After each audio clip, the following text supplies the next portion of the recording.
Je viens enfin avec une bonne nouvelle, Lamine Yamal et Hector Ford de retour à l'entraînement. Attendez, bougez pas, je vous explique. Lamine Yamal, Hector Ford de retour, Christensen enchaîne avec le reste du groupe. Avec un peu de chance, les trois devraient faire partie du voyage en Arabie Saoudite et peut-être même Ferran Torres. Lamine Yamal avec le groupe. Le crack a fait son retour à l'entraînement collectif et a participé à une partie de la séance. Il devrait être prêt pour la Super Coupe. Au retour de Lamine Yamal, franchement, moi je suis le plus heureux. Je voyais déjà des fatibis, les haters de Lamine Yamal, il a que 17 piges, il a déjà des haters. Franchement les gars, vous êtes des réels bouffons. Ceux qui attendent sa chute, les gars, vous faites pitié. Après, je sais pas si c'est parce que je suis français, mais moi personnellement, pendant les débuts d'Mbappé, on était tous là à le saucer. On le kiffait tous, c'était l'un des joueurs les plus précoces. C'est pas l'un, c'est le. Plus maintenant avec Yamal malheureusement. En tout cas, on sauçait tous Mbappé, il n'y avait pas de hate envers lui. Alors que Yamal, je comprends pas. Il y a une hate sur lui, tu comprends pas pourquoi. Bizarrement parce qu'il joue au Barça. Bref, ça c'est un éternel débat. Dani Rodriguez, un autre crack, a participé aussi à l'entraînement. Et j'espère qu'il aura sa chance en deuxième partie de saison. Et sinon, Ferran Torres, t'en fais pas, ne te presse pas. Prends ton temps. On aura besoin de toi, prends ton temps. Enfin bref, le retour de Christensen, Yamal, Hector Ford et même Ansu Fati à ne pas oublier, franchement ça nous fera du bien. Et j'ai hâte du retour du flickball. Sinon, De Jong a pris la parole et ses déclarations font polémique. Attendez, bougez pas, je vous explique. Le renouvellement de mon contrat est un problème pour les journaux d'ici, mais pour moi ce n'est pas le cas. Je veux jouer au football, après ça je verrai ce que le club veut faire de moi. Après ça je déciderai ce que je veux faire avec mon agent et ma famille. Si je sens que je ne peux pas contribuer suffisamment ou si l'équipe ne peut pas rivaliser, je partirai. Les gens pensent que je veux rester à Barcelone pour toujours parce que la vie en dehors du football est très belle ici, elle est bonne, mais elle est quand même moins importante que ce qui se passe sur le terrain. Je dois admettre que lorsque j'ai signé à Barcelone, je ne m'imaginais pas remporter un titre de champion, une Copa del Rey et une Super Coupe. Après 4 ans, je m'attendais à gagner au moins 2 titres, donc cela me déçoit. Il parle aussi du fait que le football est devenu trop mécanique et tactique. Au début de ma blessure, j'étais occupé avec ma cheville, jour et nuit, et dès que je me suis réveillé, je l'ai direct ressenti. La cheville est toujours quelque chose que je dois garder en tête. Cela signifie que je devrais continuer à lui accorder plus d'attention. Il parle aussi du fait que parfois les gens pensent uniquement que tout ce qui est écrit c'est la vérité, et qu'il y a beaucoup de choses qui sont inventées et que c'est vraiment loin de la vérité. En tout cas, l'avenir de De Jong est un réel mystère. On attend de voir ce qu'il va donner en deuxième partie de saison. Attendez. Frenkie de Jong en interview. Je dois admettre que lorsque j'ai signé à Barcelone, je n'imaginais pas gagner seulement une Liga, une Coupe du Roi et une Super Coupe d'Espagne après 4 ans. Je m'attendais au moins au double, donc ça me déçoit. Il se passe des choses à l'extérieur qu'on ne peut pas prévoir. Au début de ma blessure à la cheville, je m'occupais de ma cheville jour et nuit. Dès que je me réveillais, je le sentais immédiatement. Est-ce que ça a grossi? Est-ce qu'il y a une réaction? Maintenant, j'ai presque oublié ça. Cependant, la cheville est devenue quelque chose dont je dois toujours tenir compte. Je veux dire par là que je vais devoir continuer à lui accorder une attention particulière. Certains joueurs ont ça avec leurs genoux, moi j'ai ça avec ma cheville. Concernant l'attention particulière qu'il évoque avec sa cheville, personnellement moi je le remarque un peu. Même s'il nous dit qu'il n'y a pas de douleur, on sent tout de même qu'il y a des moments où il a peur entre guillemets d'aller au contact. Et bien évidemment ça peut se comprendre. Il a quand même été absent des terrains pendant 5-6 mois. Et j'espère qu'il va pouvoir récupérer à 100%, car c'est à ce niveau-là qu'on l'attend sur le terrain. Les gens pensent que je veux rester à Barcelone pour toujours parce que la vie en dehors du football est tellement bonne ici. Et c'est bien. Mais ce qui se passe sur le terrain est toujours plus important. Si j'avais le sentiment que je ne peux pas apporter suffisamment, ou si l'équipe n'est pas compétitive, je partirais. Le renouvellement de mon contrat est un sujet de discussion dans les journaux, mais pas pour moi. Je veux jouer au football, et après je verrai ce que le club veut faire de moi. Puis je déciderai de ce que je veux faire avec mon agent et ma famille. Concernant son renouvellement, on verra bien. Comme vous le savez, à l'heure actuelle, ça traîne encore. Ça avait tellement traîné que les négociations avaient été stoppées, mais on a appris maintenant qu'elles allaient reprendre, et que le Barça compte lui proposer un nouveau contrat, avec une grosse réduction de salaire. Bah, regardez qui est de retour, les gars. Il est de retour.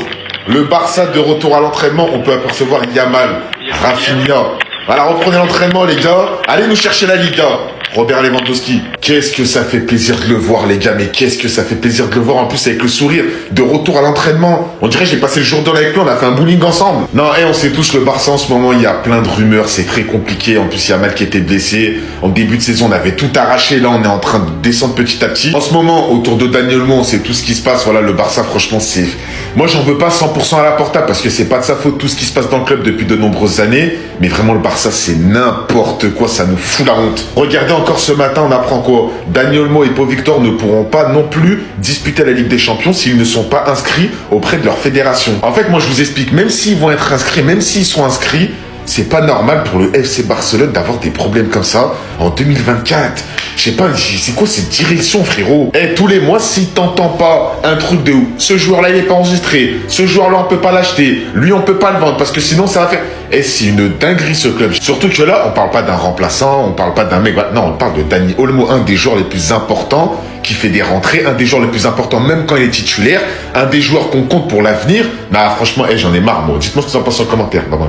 Attendez, on a eu droit à quelques infos. Pour commencer, Lamine Yamal is back. Lamine Yamal participe à une partie de l'entraînement avec le groupe. Ça, c'est une très bonne nouvelle. C'était prévu qu'il revienne aujourd'hui. Il ne sera pas présent samedi pour le match face à Barbastro. Le but, c'est qu'il soit prêt pour le match d'après, face à Bilbao en Supercoupe. Concernant Olmo et Pau Victor, il y a aussi du nouveau. En attendant une confirmation supplémentaire, Porte informe que la vente des loges VIP a déjà été approuvée et qu'il y a une confiance maximale au Barça qu'Olmo et Pau Victor seront tous les deux enregistrés dans les prochaines heures. Barça affirme qu'il y a un retard dans les transferts financiers en raison des jours fériés en Espagne, 25 et 26 décembre, et uniquement jusqu'à 14h, les 24 et 31 décembre. Cette force majeure a retardé l'arrivée des fonds dans les caisses du Barça, rendant impossible de répondre à la demande de la Liga avant la fin du 31 décembre. Le Barça est optimiste après la rencontre d'aujourd'hui. Le club estime que la demande de la Liga est arrivée trop tard, alors que le club avait déjà déposé les documents. Il était post 14h quand la Liga a demandé plus de documents. Peut-être que, mais j'attends la confirmation. En tout cas, le but c'est que ça soit officiel avant la conférence d'Hansi Flick demain. Les clubs de la Liga menacent Tebas de porter plainte si la Liga accepte l'inscription d'Olmo. Non, c'est incroyable. Mettez le nom des clubs vite fait juste pour voir un truc là. Bref. Girona veut Eric Garcia en janvier, mais c'est compliqué. Concernant Eric Garcia, faut savoir qu'il était en prêt la saison dernière à Girona. Comme le prêt s'était plutôt bien déroulé, Girona voulait le garder. Et si je me trompe pas, c'était pratiquement fait, mais le Barça avait fait marche arrière. Mais pour un éventuel pro au mois de janvier, on verra bien si ça va se faire. La situation est très critique du côté du Barça avec Dani Olmo et Pau Victor. On sait ils ne seront pas enregistrés pour cette deuxième partie de saison. Donc on pensait qu'en Liga, mais non les gars, même en Ligue des Champions, ils ne pourront pas jouer. Donc Olmo et Victor ne pourront pas non plus disputer la Champions League s'ils ne sont pas inscrits auprès de leur fédération. On va parler d'un joueur les gars, il s'agit de Frenkie de Jong. Et si je sens que je ne peux pas contribuer suffisamment ou si l'équipe n'est pas compétitive, je partirai. Donc en gros, il ouvre totalement la porte à un départ Frenkie de Jong. Mais pas que le Barça l'avait acheté en 2019, 85 millions d'euros, il est en fin de contrat en 2026. Donc en gros, il y a de fortes chances qu'il quitte le club l'été 2025, à un an de la fin de son contrat. Lui aussi les gars, même situation, fin de contrat en 2026, donc c'est simple, le Barça a clairement fait savoir que Ronald Araujo serait mis en vente s'il ne renouvelle pas son contrat avant l'été prochain, donc son contrat expire l'année suivante, donc voilà, lui aussi va devoir se décider très prochainement. Et on finit aujourd'hui avec Lamine Yamal pour vous montrer vraiment la valeur marchande qu'il a pris depuis 1 an et demi, c'est totalement fou. En août 2023, il coûtait 25 millions d'euros sur le mercato, maintenant il coûte plus de 180 millions d'euros, la pépite espagnole de 17 ans. Dani Olmo a 4 options pour son avenir actuellement. On va voir ça tout de suite. Bon, pour l'instant, au moment où je fais cette vidéo, Dani Olmo n'est pas enregistré auprès de la Liga par le Barça et donc Dani Olmo ne peut pas jouer cette deuxième partie de saison. Alors, c'est pas totalement mort. Le Barça a l'espoir de pouvoir l'enregistrer avant ce 3 janvier. Le Barça a déposé un recours auprès de la fédération. On verra si elle donne raison au Barça ou à la Liga.